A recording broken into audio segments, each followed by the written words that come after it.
वरुड नाका परिसरातील एका दुकानात अज्ञात चोरट्यांनी 2 लाख रोकड केला लंपास। परभणी जिल्ह्यातील जिंतूर शहरातील वरुड नाका परिसरात साई आनंद भुसार केंद्र व मल्टी सर्व्हिसेस दुकानाच्या गल्ल्यातून अज्ञात चोरट्यांनी तब्बल 2,38,000 रुपयाची रोकड लंपास केल्याची घटना सोमवारी दिनांक 25 मे दुपारी 2च्या सुमारास म्हणजे दिवसाढवळ्या घडल्याने या परिसरातील व्यापाऱ्यांमध्ये एकच खळबळ उडाली आहे।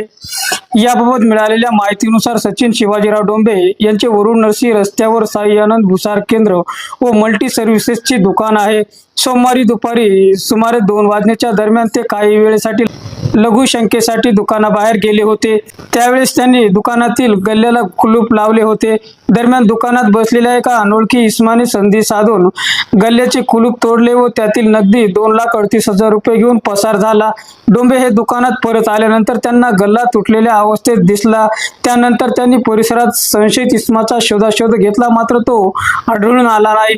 घटनेची माहिती मिळताच जिंतूर पोलिसांनी घटनास्थळी धाव घेत प्राथमिक पंचनामा केला असून बातमी देईपर्यंत याबाबत जिंतूर पोलिसात कोणतीही नोंद झाली नसल्याची माहिती सूत्राच्या वतीने मिळत आहे।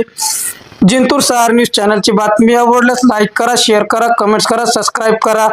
जिंतूर सहार न्यूज चॅनलसाठी मी शेख अलीम।